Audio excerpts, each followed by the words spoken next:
Hey everybody, welcome back to another year of all these great talks in this little community space here with vBrownBag. This is now, I think, we keep trying to figure out how many years I've been doing vExpert Daily, but I think we're approaching 8 or 10 years, something like that. So for those of you who haven't been to this before, every day we basically kick off all the vBrownBag sessions with just kind of a quick chat with a few other vExperts to kind of what's going on at the show, on some of the announcements, maybe events, or just overall feel of the show. So it kind of follows the same format. We'll do some introductions so you can meet everybody first, and then we'll just kind of dig into whatever we feel like talking about for a half hour, basically, is essentially it. So for starters, I'm Mike Letschin. I'm the field CTO at Nexenta, and I'm Letschin on Twitter or wherever social media you want to try to find me or not find me at. So. Cool. Hey, my name's Craig Waters. I'm a product manager for Pure Storage, and my Twitter handle's @CSWaters1. I'm Richard Kenyan. I'm Buffalo VMUG leader. I work at M&T Bank, and you can find me by my profile, which is my name, and I look like my profile. I'm Ken Nalbone. I'm Solutions Architect at SIS. We are a VAR and service provider out of the Midwest. You can find me online at Ken Nalbone. Awesome. Well, thanks, guys. Thanks again for joining me and kind of kicking off VMworld 2018 with us on this. So obviously we went through Keynote, but before we jump into Keynote this morning, very few have gone through solutions floor. I don't think vendors have walked through, but it's kind of, what's your first impression vibe of just how the show has been since you got here? You guys all get in Saturday, Sunday morning? Yeah. Saturday evening. Saturday exhausted. Saturday morning. So already too long in Vegas? Yes. Oh yeah. Lots of walking. Lots of walking. Yes. Lots of standing. Yeah. So what'd you guys get into over the last, say, what we do yesterday? What was Sunday like at VMworld here? Sunday for me was TAM Day. Okay. So that was my first opportunity to be part of the TAM, services at VMworld, and it was pretty awesome. We got to have a lot of behind-the-scenes stuff, a lot of NDA stuff that actually just got released this morning. We had some engineers sitting with us. We had TAM sitting with us. We got to talk to a lot of different product managers, including Chris Wolf himself, who has all the business units up underneath him, and it kind of gave us a roadmap of what this show and what the future holds for VMware. Nice. It's always it's a beneficial way to spend the day. Absolutely. Yeah, you were way busier than me. It was laid back. I did opening acts, had some time in the afternoon, went to VM Underground. I actually spent time in my hotel room, which is a first at VMworld, and got a blog post out. It was really surprising. Yep. I didn't even, they're like, here's your hotel room. I was like, it doesn't matter. I just need to sleep there for like 3 hours a night. Yeah, and a lot of my time yesterday was the Solutions Exchange. So they had the walk through the hall crawl, about 5 till 7:30. Oh, yeah. So that was really interesting. Getting a feel for the buzz in the Solutions Exchange and what's going on, having a look around. There's not as many storage companies there as there has been in the past, though. Yeah. Well, So I mean, some bought, some gone. that's it. Yeah. The Some world's interesting changing. one that's sitting there that shouldn't be there. Hey, they have a big sign. Oh yeah. Big sign. Surprising. I didn't see any familiar faces there. No, I didn't. I've seen plenty of familiar faces from there, just not with them Had other anymore. people wearing different colored shirts. Yeah. So what did you think of the Solution Exchange? How is it this year? Bigger, smaller?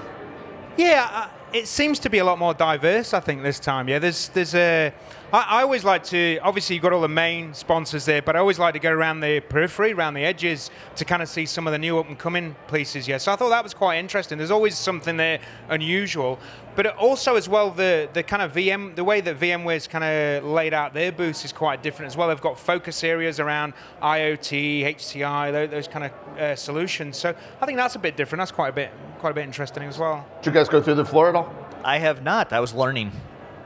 Still busy. Yes. And then you took notes this morning. I took a lot of notes. Did this anyone morning. else take notes during the keynote? Twitter is my notepad in the morning. That's normally how I handle the keynote. Yeah, I was telling IT jokes this morning, so. I guess somebody has to actually pay attention so the rest of us can read. Thanks, Richard. Thank you. You're welcome. So we'll jump into that then. Alrighty. We got some time. What was exciting about the keynote this morning? Well, Other than the stage that they spent more money on than my salary last year. Yeah, that stage was kind of ridiculous. That was amazing. I was like, wow, okay, this is actually something to watch. Yeah. Versus kind of going, oh, this is kind of cool, but no, this was ridiculous. Did anyone think the stage was to distract you from the demos maybe, just in case? No, it even matched the big giant VMworld letters that are over there. The background matches it. I'm like, oh, some marketer had a good, raise out of that. So. But basically the thing that I thought overall was that VMware is finally putting together all the pieces. They have NSX, they have containers, they have security, and it's always been a collaborative technology stack. But now it actually seems to be really dialed in the interfaces. All of the interfaces, everyone we saw today was all Clarity. It all looked exactly the same. All management was exactly the same. And it just seems to be that when you spin up a VMware solution at this point, it immediately is able to tie into any one of their other offerings. And that was what Pat kept referring to about, bridging across all of the technology. It literally is all the same now. And as an operator and an administrator, as an engineer, it hopefully will get significantly easier in the next 18 months to deploy 6.7 U1, which just came out this morning. And everything is more a service these days than a product that you handle yourself. 2 years ago, VMware Cloud on AWS was announced. I'm kind of like, what? Last year I was like, oh, I kind of get it, and now that's clearly the future. And everything being a service, App Defense now, it's a SaaS offering. It's not even a product you install yourself. Everything, PKS, you can one click, probably 7 clicks and then one more click, but more or less, that's how one-click operations go. Simplifying everything so it's less worrying about infrastructure anymore. Yeah, absolutely. Which I love. It just seems to be everything is dialed into how it should work as we thought it should 10 years ago. It's finally at that point where I can take presentations and software products and PowerPoint slides to my executives and go, this is something we can actually do. Well, when can you do it? Right now. Click. Do you find maybe double click? Yeah. Well, maybe triple click. Double click. I don't want to get too far into marketing terminology. But it's definitely the whole multi-cloud piece, isn't it? It's definitely the whole, I have my application, I have my workload, I can put it wherever I want. Yes, exactly. And I think that's kind of the key. Including on ARM now. I almost missed the ESXi on ARM thing. I looked down. ESXi on ARM 64. Do you guys have a lot of ARM stuff sitting around that mattered? Well, I wonder how many people are going to try to put it in the Raspberry Pis. That was my first new home lab. thought. Like, that's it. Like, they're like, oh, we could do it. Pi, can I do that now? But there's all the talk about the edge, and what is edge and IoT made out of? Not x86 processors. Come on. Yep. I mean, it rolls into the Kubernetes on VM stories. So, if you can run on ARM, then run VMs, and now you can run Kubernetes on top of it. More or less, yeah. I think it's long past due. Yep. And then now on old phones, do you have an Android that has an ARM processor in it? I can just spin that up with my Raspberry Pi in my home lab. It brings your little home lab stuff closer to not having to run bigger servers, but then also if you're running ARM processors in, the windmills that they showed, I think you're going to see more of that. I don't think you're going to see all the at least little stuff. Yeah, I don't think you're initially going to see, you just download it and put it on any ARM64 device. They're probably going to really tightly control that. Yep. Have it in an embedded model. It'll be embedded, a definitely. pretty tight HCL on it. Yeah. Probably, yeah. Otherwise, it'll be a crap experience. They can't put it everywhere. So there's a lot of talk about the multi-cloud and being able to do things like the RDS on AWS and all this on it. What's your take on the integration? And are they doing too much outside of their kind of walls? That is it starting to become more complicated for the admins and the engineers, or do you think it's easier even though it's too many things? I think it's easier for me because I am in the place right now that is looking at cloud initiatives, and we could go AWS. We could go IBM Cloud. We could go. Well, now we can go anywhere. And with the stack that we want to stay in, which is obviously VMware, not able to be doing that is a limit on what we can do. So we have to then push that off to other teams, and then it starts becoming, well, why don't we just spin up a physical Docker box swarm? And it's like, okay, but you're 99% virtualized across 28,000 VMs. Why are you looking the other way? So VMware has now opened up all of the doors and go, yes, we're literally multi-cloud. Here's your management plane, and it will eventually tie into the rest of them, and we don't care. We want to virtualize your stack from top to bottom. I mean, ultimately, it's data mobility, isn't it? That's kind of the key that kind of brings it all together. Because customers want to go, I've got part of my workload internally on premises. I've got part, but I want the choice to say, well, I want the mobility to be able to move that data from different public clouds based upon the use cases. Because it's not all going to be right for everything. Do you know what I mean? You need to have that choice. Yeah, that's the important piece, isn't it? Yeah. So I think data mobility is really the key kind of talking point around this. Yeah. Yep. It's the data center is becoming the center of data.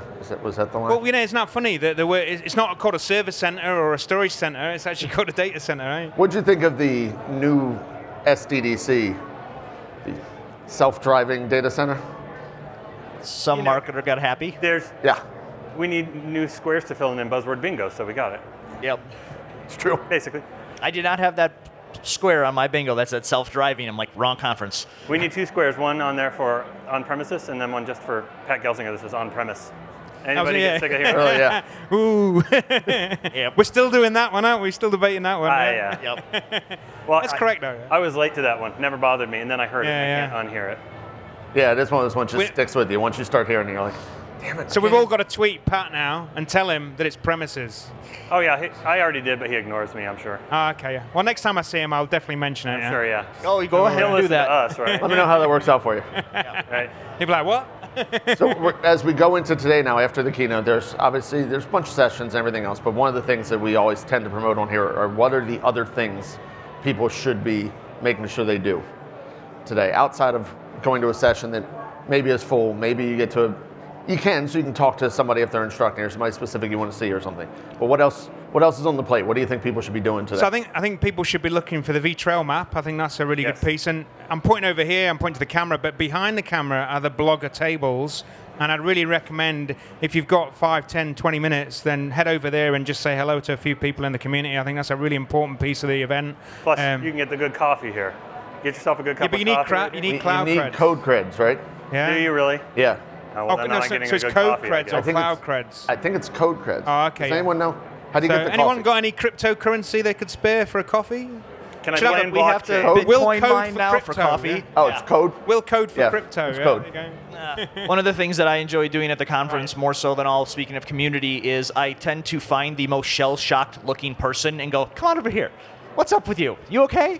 You know, how you doing? Is your first VMworld? What's going on? And they're just like, I don't know what's going on. Come on over. I'll show you. Because some people did that with me when I came in 2013 for my first VMworld conference, and it was like, okay, you people are really nice. You're, technology minded. You're a bunch of geeks, and you're also friendly. Just you're looking to help people get the most out of this experience. You got And lucky. It's yeah. I basically knew who the people were. I should just kind of follow around on my first VMworld. So they didn't come find me. I just went and found them. So what are you guys doing? Yep. I'm the guy who always invites myself everywhere. Yeah, I just kind of appeared behind people once I got the okay to do that. Hey, what's going on over here? Yeah. Can I hang out with you guys? One of the comments at Open Axe I thought was good was if you're an introvert and you're trying to this is the first time you've been here or whatever, make friends with an extrovert. Yes. And That's just really follow good. him Call that around. the aerial effect, right? Yeah. Just follow him around because he'll. and one get last- everyone. He's behind the camera trying to hide with no camera on him.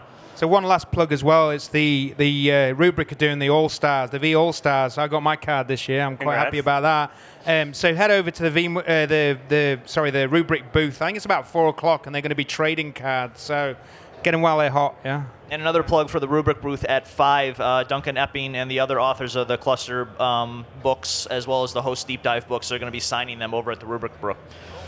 I'm not going to plug anyone. Sorry. I didn't have a plug for that. All right. Enough plugs. So I'm just excited I get to meet them because they're such cool guys, and basically they sit on my shelf looking at me all the time, going, "Come to this side." you have a weird office. I have a very narrow bookshelf. You There's happen like to have a 4 door books to there. nothing. I do not have a door to nothing. That's to another dimension, man. Yeah, it's not to nothing. Yeah. I walked through it. I'm still here. It did weird me out though. So you- there were a lot of product announcements today. There were several shocking ones. That RDS on AWS RDS on-premises one, shocking to me and not at the same time. Because I thought around last year, I bet we're going to see this AWS and VMware partnership work in reverse at some point. We're going to see some AWS services on premises. I thought it would happen actually sooner. I didn't know this was coming. I was kind of glad to see it come today. I wonder how much more that will start to see. Yeah. It's a good point. Yeah. Yeah, I know a whole group of database engineers from a previous life that are going to flip out when they see that. Yeah. Because my old company was very cloud focused, and I got to know the database guys very well, and they started to do things in Amazon. And as soon as that came out, that was the first thing I thought was, wow, it's the reverse direction now. VMware's bringing in AWS, extensions. Talk about data mobility, right? Oh, Well, and then it means as well is that it's not like you're creating a ton of data, then having to do like a snowflake or something and get it into Amazon. Yeah. You're actually doing it on creation. You know, it's not like I've got 3 years worth of data that I've got to move there. It's like, as I create the data, I'm going to put it into Amazon, you know? Right, yeah. Yep. Without seeing the price on that, though, I'm interested. Yeah. Well, price is always up for adjustment. Yeah. We don't talk about cost. I think that's a lot of the AWS stuff. That's the holdup right now. Is you just get to a point it's cost prohibitive Yep. at any scale, unless you're huge and just don't care. Basically, yeah. Unless you've got The a huge ones- pre-agreement with AWS. Right. It's clear that that's So- the segment they target first with everything. So we hit that. What other announcements do we have from your notes?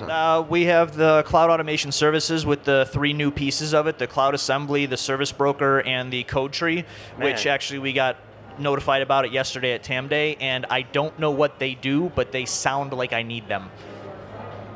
So it's an I don't know what announcement to for do the with that. people who are watching that might actually understand what it is, but it seems to be a piece of getting the containerization up and mobile into your environment in a managed fashion versus just kind of going, sure, we'll do this. It seems to be a structured initiative inside VMware to get it up and out. Sure, we'll do this is a method. That is a method. It's worked for many years for a lot of places. Yep.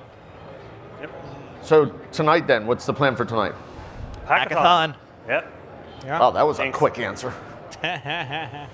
Most people say, I'm going to go have a drink here, I'm going to go to this Yeah, I'm party. looking at my calendar. I don't When know. the hackathon ends, I think there's who at knows? least 4 parties. I know if they're conflicting. Oh, so there's a Rubrik VMworld party. There's also the Cohesity one. this. So your battle between Snoop Dogg and Run DMC Yep. Run DMC and the Roots, Yeah. right? Yep. My battle was who's going to give me a wristband. Yeah. We should all get T-shirts with Run DMC on. Oh no, they've already done that, haven't they? Sorry, yeah. Boy. Oh. So if everyone out here, so we've only got probably another 5 minutes or so. Yeah. So if people out here are specifically looking while they're here, obviously I have people watching this on streaming, but the people that are here, what's the one thing you'd say, go do this specifically, other than go see the blogger table or how you kind of keep the interaction? What would you, one thing? I'm a VMUG leader, so I'm going to plug VMUG Advantage. It's $200. If you get more people, it's like $170.